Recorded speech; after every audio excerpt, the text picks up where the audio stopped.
Misalkan gitu ya, ya nggak apa-apa. Enggak. Tapi yang soal istrinya, temennya diminta, terus kemudian itu banyak. itu beneran? Beneran. Habib misalkan datang, ya temenan, oh istri kamu cantik, bisa nggak buat saya? Itu udah jadi sebuah kebiasaan yang lumrah di antara para habaib itu.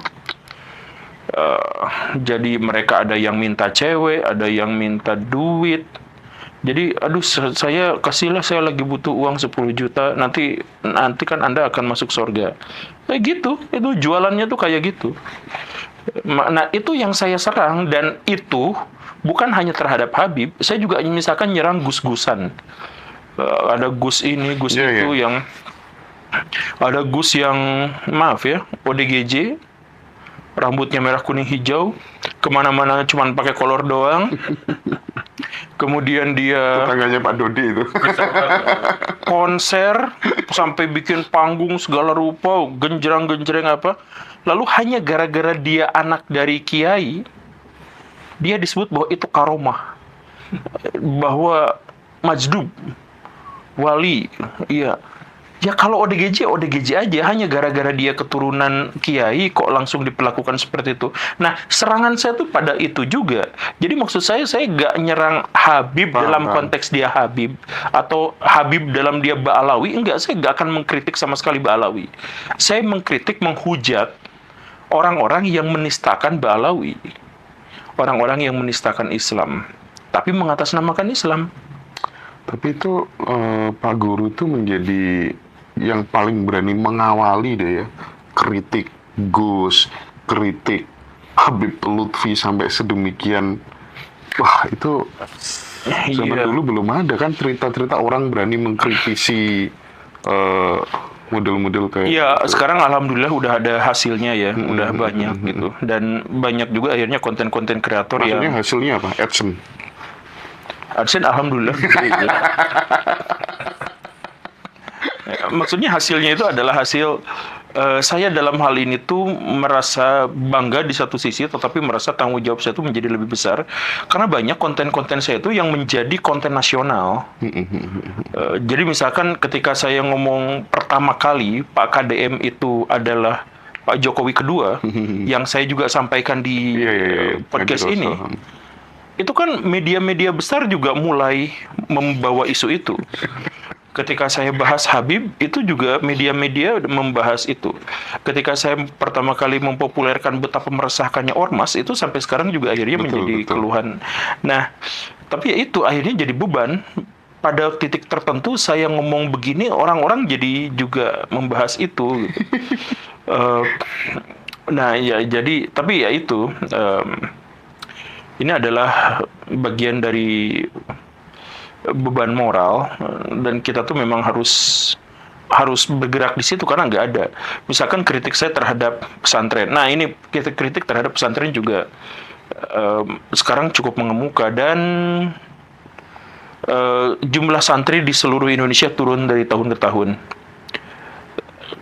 karena pemberitaan yang masif terkait dengan pesantren dan kritikan terhadap pesantren itu gitu. Ya karena banyak kasus-kasus yang akhirnya terungkap.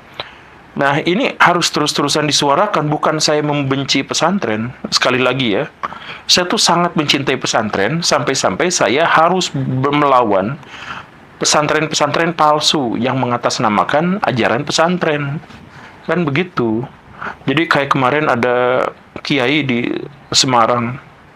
Dia tuh marah sama saya. Kenapa bikin konten mengedeskreditkan pesantren? Saya jelaskan, dia diam. Beberapa bulan kemudian dia kontak lagi, dia bilang, aduh saya sampai nangis-nangis lihat konten Pak Gembul, terima kasih banyak. Ya pesantren memang harus dirubah, karena pada akhirnya yang dikatakan Pak Gembul itu saya lihat sendiri, nyata. Dalam hal apa? Dalam hal banyak sekali pesantren-pesantren di Indonesia yang sekarang palsu, dan mereka ada hanya untuk minta sumbangan di YouTube. Mereka tampilkan, lihat Quran kami sampulnya sudah rusak.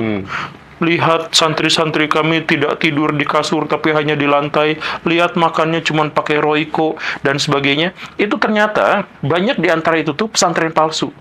Jadi anak yatim piatu dikumpulin di satu tempat, nggak diajarin, nggak di apa, cuma di video aja. Oh. Iya. Nah, diajarin ngaji ya seadanya, nggak ada kurikulum, nggak ada apa, ya cuma untuk disorot aja kayak gitu. Terus minta sumbangan dan akhirnya dapat uang. Itu kan modus. Jadi di Indonesia tuh kalau berlabel agama itu menguntungkan sekali bisnisnya. Tahu, ingat nggak itu kasus hewan, Heri Wirawan? Hewan. Hewan.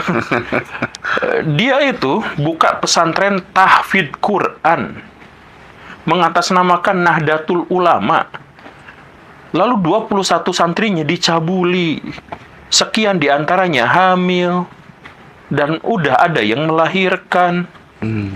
Gimana ceritanya? Itu mengatasnamakan lembaga tahfidz Quran. Dan lembaga tahfidz Quran itu bagaimana itu ada puluhan santriwati, semua perempuan di sana itu bisa dibiayai. Ya kerjaannya adalah minta-minta sumbangan ke perusahaan-perusahaan, ke tokoh-tokoh. Mirip preman dong ya. Apa? Kayak preman sistemnya. Sedikit lebih buruk karena kalau preman itu emang mengatasnamakan premanisme. Ini dibungkus dengan agama. Nah, ini dibungkus dengan agama. Nah, jadi coba kalau misalkan pelakunya preman, ya udah selesai. Kita semua tahu preman itu begitu. Tapi kalau ini agama, jadi agama Islam yang dirujak di mana-mana, yang dipermalukan di mana-mana. Jadi ada tuh pesantrennya Gus Miftah yang kemarin itu populer. Ibunya bagi-bagi makanan, santrinya tuh jalan bebek, gak berdiri untuk menerima makanan gini. Ya kok sampai segitunya, di mana ada ajaran Islam yang seperti itu. Tapi itu mengatasnamakan pesantren, mengatasnamakan Islam. Coba saya tanya, mana ada sahabat Nabi yang ketemu sama Nabi itu jalan bebek? Gak ada.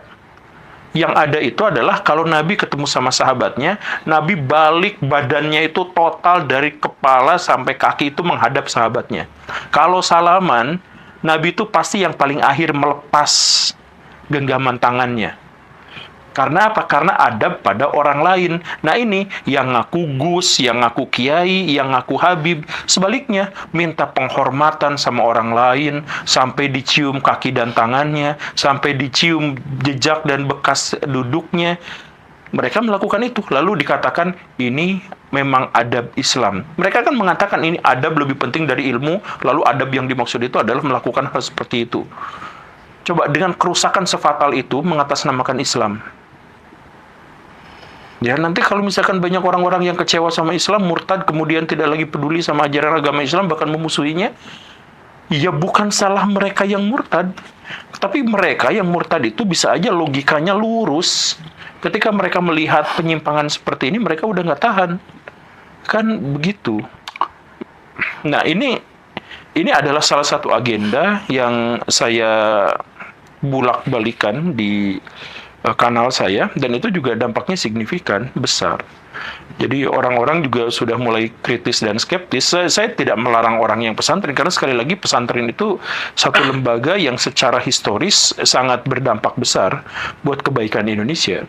Tetapi pemalsu-pemalsu inilah yang mengatasnamakan, itulah yang harus disingkirkan. Jangan sampai agama ini dijadikan sebagai alat untuk mencari harta haram. Ini menyangkut semua agama dan kepercayaan ya, karena yang selain Islam aliran kebatinan juga banyak yang seperti itu sekarang. Betul.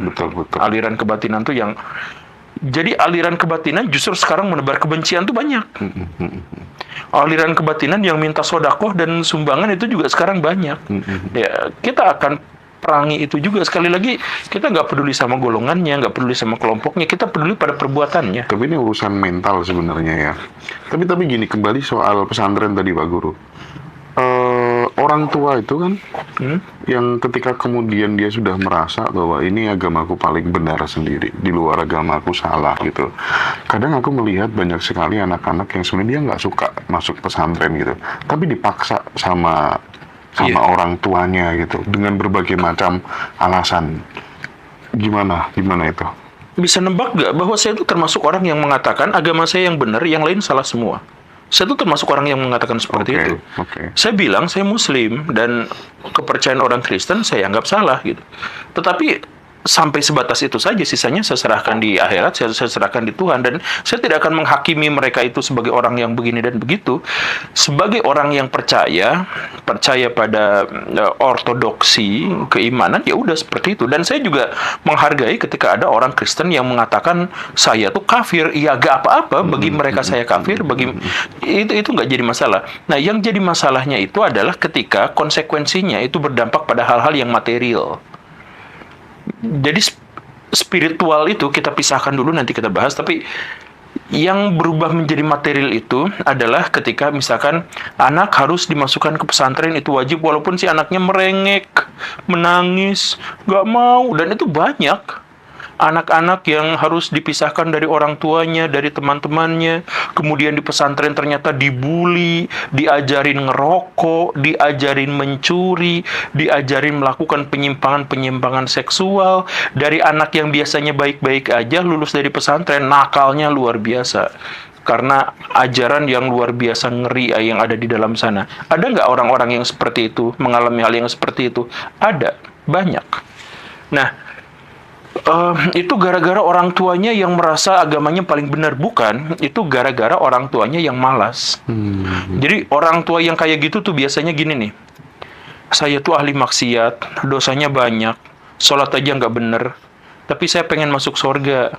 Jadi kalau anak saya masuk surga, mungkin dia bisa bawa saya juga ke surga. Oh iya. Gitu kan. Iya. Diwakilkan sama orang lain lah ya. Iya, yang Mendidik anaknya. coba yang anak-anak yang dipaksa masuk ke lembaga tahfidz Quran itu orang tuanya nggak hafal Quran. Banyak ya, bukan semuanya. Tapi banyak yang nggak hafal Quran, nggak ngerti Quran, bahkan preman, tapi dia pengen dapat pahala, pengen dapat mahkota di sorga, pengen dapat jalan pintas untuk kebahagiaan. Jadi anaknya dipaksa masuk ke situ. Coba silahkan lakukan survei, karena pihak pesantren nggak pernah mau melakukan survei, nggak ada riset di sana, nggak ada bahan-bahan yang bisa kita uji secara empirik di sana. Ya karena nggak itu, ya silahkan, makanya periksa aja sendiri. Anak-anak dari kecil pengen ketemu sama ibunya, susah, nangis, apa segala rupa kangen. Biarin aja, karena ini adalah kehidupan untuk akhirat yang lebih baik. Enggak, itu justru akhiratnya malah menjauh. Karena apa? Anak yang tidak bahagia akan cenderung menularkan ketidakbahagiaannya kepada pihak lain. Kenapa di pesantren banyak bulian? Kenapa di pesantren banyak kekerasan? Angkanya 3 kali lipat daripada lembaga non-pesantren. Kenapa seperti itu? Ya, anak yang menderita membutuhkan pelampiasan penderitaan yang harus ditularkan kepada orang lain. Jadi, kenapa dia ngebully? Ya, karena dia merasa terbully. Ada nggak sistem untuk memperbaiki ini? Ya, nggak ada. Jadi harus kita kritik. Oke. Agar tidak lagi ada anak-anak yang menderita hanya demi cerita-cerita romantis tentang sorga dan pahala. Jadi rusaknya Islam itu ya karena oknum-oknum yang dia sebagai gus, sebagai habaib, dan lain sebagainya. Bahkan termasuk kiai-kiai palsu yang bikin pesantren demi sebuah sumbangan. Makanya kayak KDM, Bosman itu ngamuk-ngamuk kan sama oknum-oknum Habib. Iya, karena dampaknya sangat merusak citra Islam. Iya. Gitu ya Pak Guru ya. Dan jangan dibilang saya tuh baik-baik aja. Saya tuh dihujatnya tuh gila-gilaan ketika melakukan ini tuh. Ya makanya saya merasa bersyukur sekarang sudah ada hasilnya gitu. Tapi iya, saya tuh ancaman pembunuhan, ancaman anak saya diancam apa segala rupa tuh udah ngalamin yang seperti itu tuh. Dan coba pikirkan, dengan perbuatan sekeji itu masa mereka dianggap memperjuangkan Islam, tapi mereka mengiranya mengintimidasi orang lain yang beda pendapat itu adalah ajaran Islam. Sedangkal itu pemikiran mereka tuh. Oke. Aku pengen masuk segmen kedua setelah bahas tentang pemurtatan Ya massal. barusan kayaknya udah 2 segmen. tapi ngomong-ngomong sekarang Habib Ba'alawi itu udah pada tobat ya? Iya, di postingan terbaru.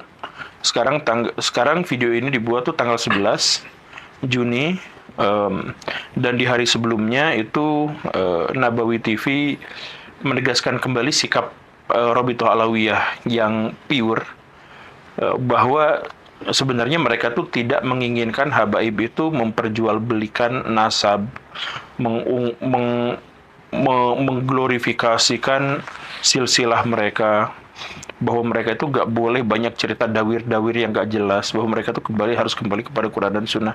Ya, mereka sudah mengatakan itu. Sebenarnya mereka juga sudah jauh-jauh hari mengatakan itu, cuman tidak secara deklaratif seperti kemarin. Jadi ya, Oke. Oke Pak Guru, saya pengen tanya soal ini sekarang. Siapa sih di balik? Siapa sih oligar? Siapa sih yang jadi tuan soal pengerusakan mahakarya alam Raja Ampat yang di tambang nikel itu, kira-kira menurut Pak Guru gimana? pindah kerajaan